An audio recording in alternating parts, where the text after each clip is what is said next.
압살롬이 죽고 나서 이제 다윗은 다시 이스라엘의 왕으로서 이제 복귀하기 시작합니다. 그 소식이 이스라엘 백성들에게 들려지기 시작합니다. 압살롬이 죽었다. 그 소식을 듣고 누가 맨 처음 이제 다윗에게 달려왔냐면, 여기 오늘 보니까 시므이라는 사람이 왕 앞에 달려옵니다. 이 시므이는 누구죠? 우리 16장에 한번 가보도록 할게요. 사무엘하 16장에 가보면은 5절에 시므이라는 사람이 다윗이 압살롬으로부터 피난길에 올랐을 때에 이렇게 이제 외치죠. 다윗 왕이 바후람의 이름에 거기서 사울의 친족 한 사람이 나오니 게라의 아들이요 이름은 시므이라. 그가 나오면서 계속하여 저주하고, 6절입니다.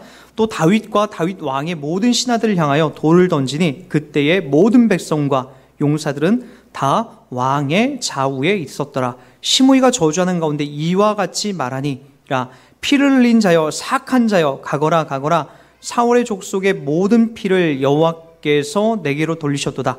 그를 이어서 내가 왕이 되었으나 여호와께서 나라를 내 아들 압살롬의 손에 넘기셨도다. 보라, 너는 피를 흘린 자이므로 화를 자초하였느니라 하는지라. 이렇게 이제 다윗을 욕하는 거죠.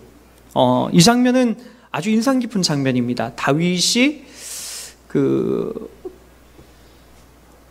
쫓겨나서 지금 도망가는 그 찰나에 이와 같은 저주스러운 그 치욕적인, 그러니까 타는 불에 기름을 끼얹는 격이죠. 그 상황에서 얼마나 다윗이 심적으로 고통스러웠을까. 더군다나 누가 이제 쿠데타를 일으킨 거냐면은 바로 자기 아들 압살롬이 일으킨 것 아닙니까? 그런 와중에 이 시므이라는 사람이 와서, 이 베냐민 지파죠. 그리고 사울의 이 친족이었고요. 와서 사울 왕이 폐위된 것에 의해서 원한을 품었던 거죠. 그리고 다윗이 왕이 된 것에 의해서 얼마나 그가 속상했는지 지금 그 이야기를 피력하고 있는 거죠. 그러면서 다윗에게 욕을 하는 거죠. 다윗의 심정이 아마 완전 미치도록 괴로웠을 거예요. 이때는 철저하게 다윗이 지금 실패하여 내려가던 자리예요. 근데 오늘은 이제 다시 올라가는 자리거든요.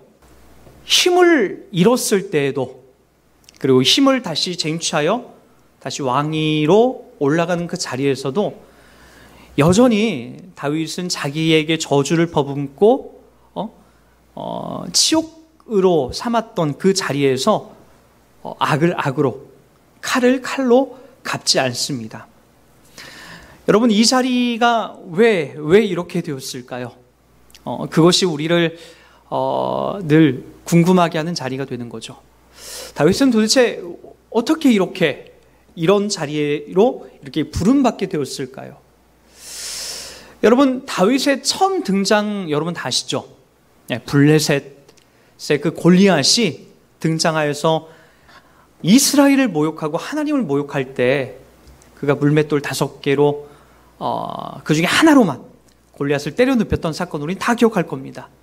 다윗은 그런 정의감이 불타고 잘못된 것을 보지 못하는 사람이에요.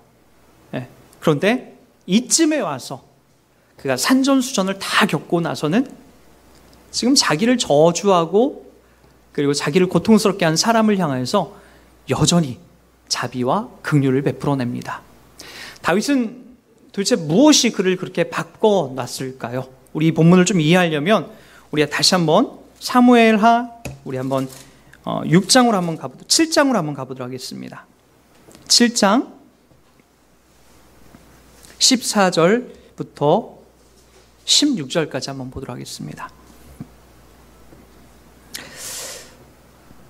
6장 14절입니다. 나는 그에게 아버지가 되고 그는 내게 아들이 되리니 그가 만일 죄를 범하면 내가 사람의 매와 인생의 채찍으로 징계하려니와 내가 내 앞에서 물러나게 한 사울에게서 내 은총을 빼앗은 것처럼 그에게서 빼앗지는 아니하리라.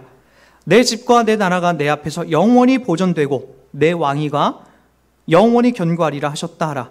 나단이 이 모든 말씀들과 이 모든 계시대로 다윗에게 말하니라. 아마 사무엘의 상하를 통틀어서 가장 중요한 말씀일 겁니다. 가장 중요한 말씀이에요.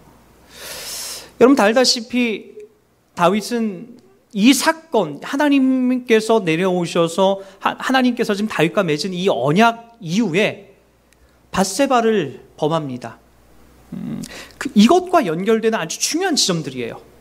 밧세바를 범하여서 성폭행하고 그리고 또 그의 남편을 죽이게 되는 이런 비참한 자리에 다윗이 노출됩니다. 성경이 왜 그것을 다 폭로할까요? 왜 다 보여줄까요? 감추지 않고 막아주지 않고 이렇게 거창한 언약을 맺은 다윗에게 있어서 그것을 다 발각시킬까요? 여러분, 성경이 우리들 가운데 이야기해 주려는 것은 어느 한 사람을 영웅으로 만들려고 하는 것이 아닙니다.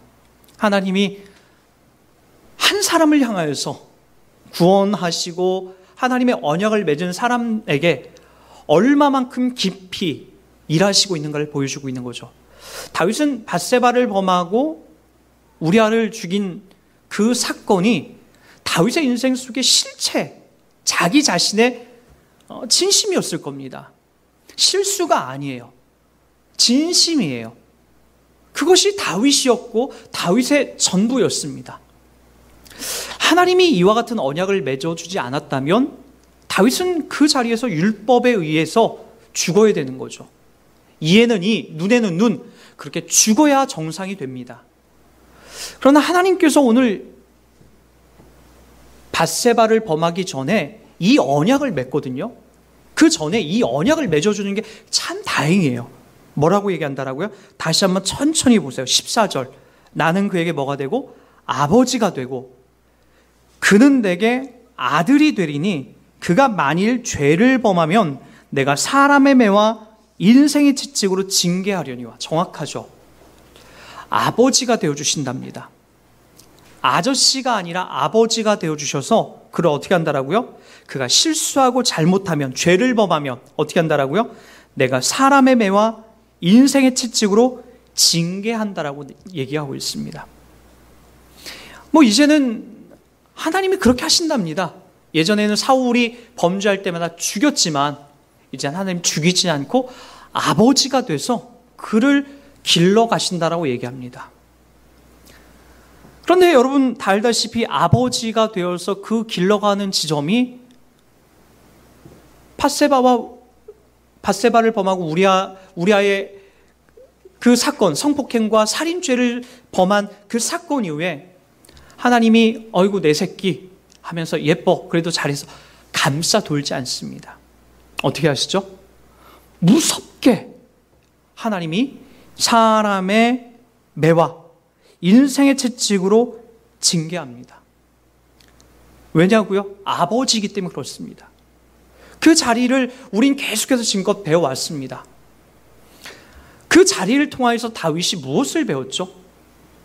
시므이의, 압살롬의, 그리고 자기 부하들의 반역과 그 고통스러운 시간들을 보내면서 다윗은 도대체 무엇을 배운 겁니까? 사람의 매와 인생의 채찍으로 다윗은 더 넓어지고 더 깊어집니다. 그것이 지금 다윗에게 지금 부여받고 있는 중요한 지점이 되고 있어요.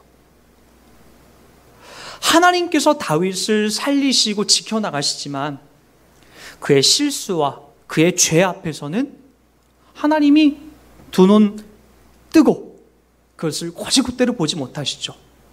여기 나와 있듯이 사람의 매와 인생의 채찍으로 그를 고달프게 고통스럽게 하나님이 몰아가십니다. 그러나 여러분 이걸 꼭 기억하셔야 됩니다. 하나님이 이 일을 통해서 이 사건을 통하여서 다윗을 죽이거나 없애기 위함이 아닙니다. 다시 한번 오늘 사무엘하 6장 15절을 한번 보시기 바랍니다. 내가 내 앞에서 물러나게 한 사울에게서 내 은총을 빼앗은 것처럼 그에게서 빼앗지는 아니하리라. 16절입니다. 내 집과 내 나라가 내 앞에서 영원히 보존되고 내 왕위가 영원히 견고하리라 하셨다 하리라. 하나님의 약속입니다. 결국에는 이 불완전한 자리에서 결국에 하나님께서 예수 그리스도를 이 땅에 보내시고 우리의 구원자로 세우시기 위한 하나님의 영원한 나라를 만들고자 이 계획 속에 하나님이 일하시고 있는 것을 우린 볼 수 있게 됩니다. 자, 무엇이 다윗을 시므이의 그 저주스러운 말 앞에서도 다윗이 초연해지면서 그리고 그 마음을 내려놓을 수 있게 되는 거죠. 따지고 보니까 시므이나 다윗이나 별로 별반 뛰어날 게 없다라는 거예요. 그걸 발견한 거예요. 다윗의 모습 속에서 지금 계속해서 자기 자신을 살피면서 자기 실존을 살피면서 내가 얼마나 악하고 추한 존재인지를 계속해서 발견한 거예요. 하나님의 은혜 없이는 내게 한 치 앞도 나갈 수 없는 존재라는 것을 그제서야 그가 깨닫게 된 거죠. 그래서 지금 나에게 저주를 퍼붓는 존재도 그리고 나에게 반기를 들었던 사람들에게도 다윗이 쉽게 그를 악을 악으로 이를 이로 갚지 못하고 있는 그런 상황에 놓여 있는 겁니다. 어쩌면 하나님께서 우리의 신앙 속에서 요구하는 자리도 이와 같은 자리로 우리를 몰아가는 경우가 상당히 많습니다. 여러분, 오늘 누가복음 15장, 오늘 본문을 좀 더 이해하기 위해서 누가복음 15장으로 한번 가보시기 바랍니다. 누가복음 15장입니다. 11절부터 한번 보도록 하겠습니다. 또 이르시되 어떤 사람에게 두 아들이 있는데 그 둘째가 아버지에게 말하되 아버지여 재산 중에서 내게 돌아올 분깃을 내게 주소서 하는지라. 아버지가 그 살림을 각각 나눠주었더니 그 후 며칠이 안 되어 둘째 아들이 재물을 다 모아가지고 먼 나라에 가 거기서 허랑망탕하여 그 재산을 낭비하더니 다 없앤 후 그 나라에 크게 흉년이 들어 그가 비로소 궁핍한지라. 가서 그 나라 백성 중 한 사람에게 붙어 사니 그가 그를 들로 보내어 돼지를 치게 하였는데 그가 돼지 먹는 쥐염 열매로 배를 채우고자 하되 주는 자가 없는지라. 이에 스스로 돌이켜 이르되 내 아버지에게는 양식이 풍족한 품꾼이 얼마나 많은가. 나는 여기서 줄여 죽는구나. 내가 일어나 아버지께 가서 이르기를 아버지 내가 하늘과 아버지께 죄를 지었사오니 지금부터는 아버지 아들이라 일컬음을 감당하지 못하겠나이다. 나를 품꾼의 하나로 보소서 하리라 하고 이에 일어나서 아버지께로 돌아가니라. 아직도 거리가 먼데 아버지가 그를 보고 측은히 여겨 달려가 목을 안고 입을 맞추니 아들이 이르되 아버지 내가 하늘과 아버지께 죄를 지었사오니 지금부터는 아버지 아들이라 일컬음을 감당하지 못하겠나이다 하나 아버지는 종들에게 이르되 제일 좋은 것을 내어다가 입히고 손에 가락지를 끼우고 발에 신을 신기라. 그리고 살찐 송아지를 끌어다가 잡으라. 우리가 먹고 즐기자. 이 내 아들은 죽었다가 다시 살았으며 내가 잃었다가 다시 얻었노라 하니 그들이 즐거워하더라. 아버지의 마음에 대해서 정확하게 이야기하고 있습니다. 무슨 이야기를 하는 걸까요?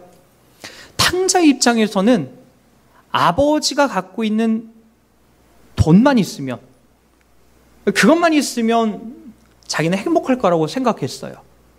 그래서 그걸 가지고 나가서 허랑방탕하게 살죠. 그러나 얼마 몇 해 지나서 그 돈을 다 잃고 맙니다. 탕진하고 말죠. 여러분, 우리가 하나님을 떠나서 하나님이 원하는 그 자리에 서지 않게 되면 우리가 조금만 살다 보면 그것을 금방 느낍니다. 금방 우리의 영혼은 목마릅니다. 그리고 우리 일상의 모든 일들은 잘 맞아떨어져 가지 않아요. 괴롭고 힘든 일들이 더 많이 펼쳐집니다. 다윗에게 있었던 모습이죠.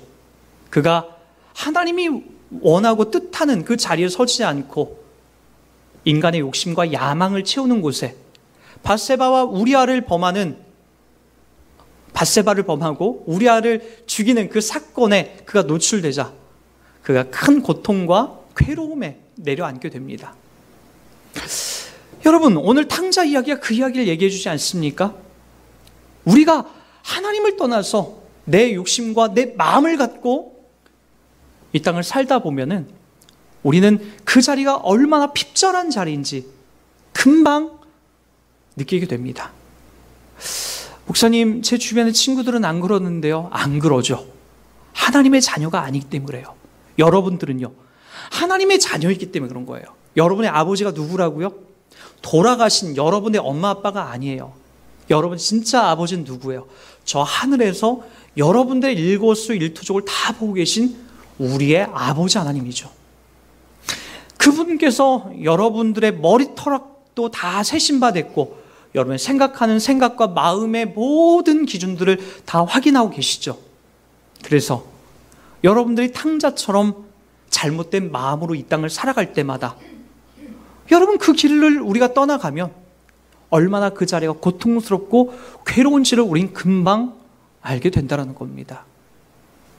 그러나 여러분, 그런 상황에서 하나님이 우리들 가운데 허락하시는 것은 그 자리에서 너가 저주받고 그리고 너가 그 자리에서 멸망당해라가 다가 아니라는 거예요. 그 자리에서 하나님이 진짜 요구하는 게 뭐예요? 여러분 가운데 아픔과 고통을 주는 오늘 탕자가 이 괴로운 자리에서 내가 쥐염 열매, 돼지가 먹는 그 쥐염 열매도 내가 먹지 못하는 그 자리에 내가 서구나 라고 그렇게 한탄하며 있는 자리가 뭐예요? 다시 하나님 앞에 돌아갈 수 있는, 아버지께 돌아갈 수 있는 기회가 부여되는 순간이라고요. 그리고 아버지께로 다시 돌아갑니다. 어떤 마음으로 돌아가게 되죠? 염치 없어서 그 집안의 종들의 하나로서 날 여겨달라고 이야기합니다.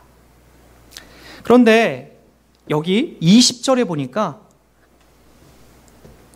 집에 아직 도착할 거리가 멀리 떨어져 있는데 20절에 이런 말씀이 나옵니다. 이에 일어나서 아버지께서 돌아가리라. 아직도 거리가 먼데 아버지가 그를 보고 측은히 여겨 달려와 목을 안고 입 맞추니. 이 시간이 몇 해가 흘렀어요. 몇 년이 흘렀단 말이에요.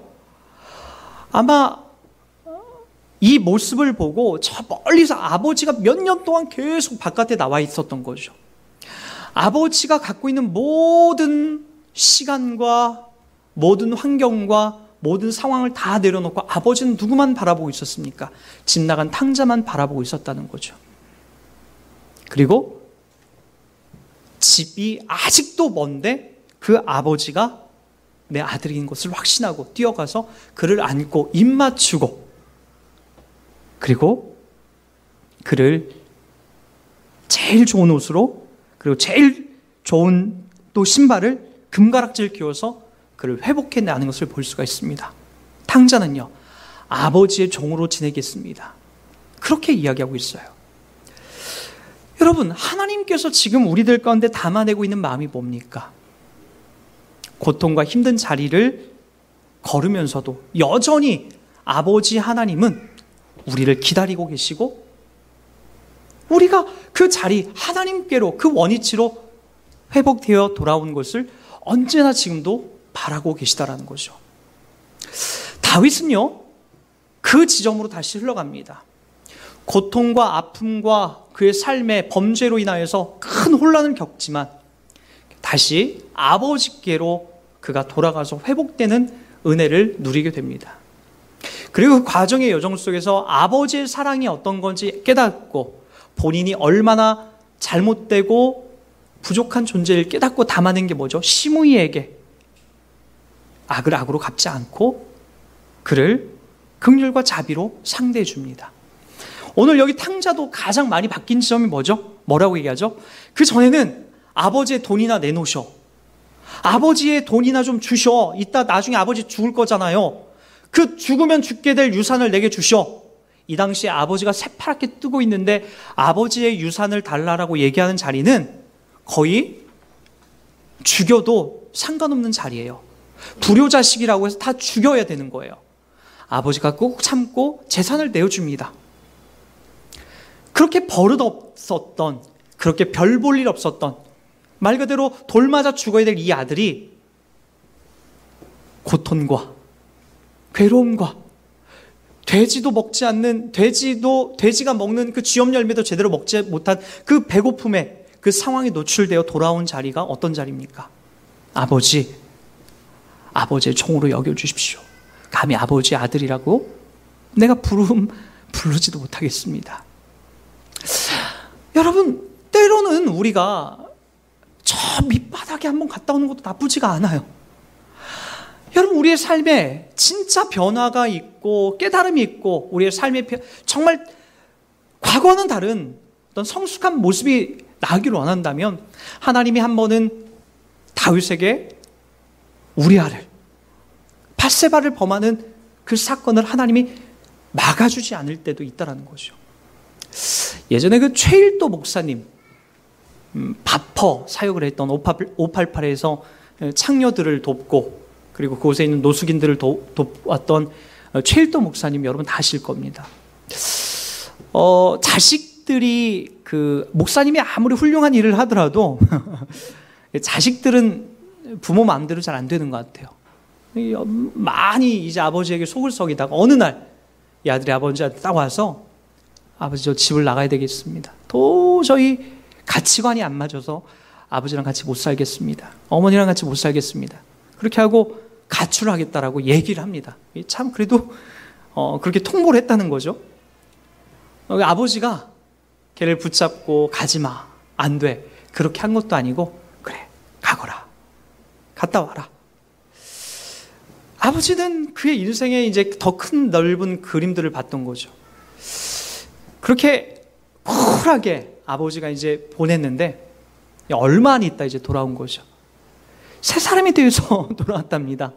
나가보니까 얼마나 고통스러운지, 얼마나 그 일상들이 힘들었는지를 알고 나서 집에 와서는 이제 새 사람, 새 일꾼이 됐다라는 얘기를 제가 한번 들은 적이 있습니다. 여러분, 하나님께서도 여러분에게 마찬가지예요. 가끔 여러분들이 잘못된 길을 갈 때 정말 이건 내가 봐도 이건 하나님이 정말 기뻐하지 않는 일인데, 정말 이거 하나님 마음을 후회하는 일인데 내가 그 자리에 갔다가 내가 아주 말 못할 고통과 고난을 당한다, 내가 정말 괴로운 일들을 당한다. 그것은 어떤 모습에서 봤을 때 하나님이 우리들 가운데 우리를 더 큰 작업으로, 큰 일꾼으로, 더 큰 계획들로 만들어 가시고자 하는 분명한 이유가 될 수 있습니다. 물론 그런 길을 안 가고 바른 사람으로 성장하면 너무나 좋지만, 그러나 우리 인간들은 잘 그렇게 되지 않습니다. 예수를 믿고 나서 한번 정말 밑바닥으로 한번 내려가 봐야 내가 기고만장했던 교만함이 무엇이고, 내가 다른 사람들보다 얼마나 우월한 척하면서 교만한 마음으로 이 땅을 살았는지, 그리고 내가 죄가 죄인 줄도 모르고 이 땅을 살아가는 그 모습에서 내가 조금은 해방받아서 예수 믿고 이 땅을 살아가는 그 삶의 자리가 무엇인지, 그 겸손이 무엇인지, 그 낮아짐이 무엇인지, 내 이웃을 어떻게 사랑해야 되는지를 비로소 우리가 조금씩 이해할 수 있게 됩니다. 사람을 용서하고 이해하고 사랑한다는 것은 이론이 아닙니다. 이론으로 되지가 않아요. 여러분, 내가 사람을 사랑해야지 주문해서 그게 되던가요? 내가 용서해야지 내가 용서해야지 해서 용서가 되던가요? 그래서 용서가 되지 않습니다. 내가 큰 용서를 받아보고 큰 사랑을 받아봐야 비로소 사랑과 용서가 나오는 거죠. 내가 저 밑바닥에서 얼마만큼 큰 죄를 지었는지, 그 자리에서 내가 그리스도의 사랑이 나를 끌어내지 않았다면 여전히 내가 그곳에서 죽을 수밖에 없구나라고 하는 그 자리에서 주님이 날 살려냈는지, 그 자리를 확인하는 순간 사랑이 무엇이고 용서가 무엇인지 알게 되는 거죠. 살다 보면 여러분 주변에 시므이와 같은 사람이 얼마나 많이 존재하는지 모릅니다. 여기저기 많이 깔려 있습니다. 그거 상대하다가 인생 허비하고 스트레스 받고 일찍 죽습니다. 여러분, 그거 상대하려고 하지 마시고요. 여러분 인생 속에서 주님의 사랑과 이 자비하심과 그리고 나의 이 치부와 나의 연약함을 주님이 끌어올려 주신 그 자리에서 나 자신을 깊이 헤아리시고 살펴보시고, 시므이와 같은 그런 삶을 만날 때마다, 사람을 만날 때마다, 그런 삶이 여러분들에게 있을 때마다, 찾아올 때마다 다윗과 같이 이 은혜 아래에서 자비와 긍휼을 흘려보내는 저와 여러분이 되길 주의 이름 부탁드리겠습니다.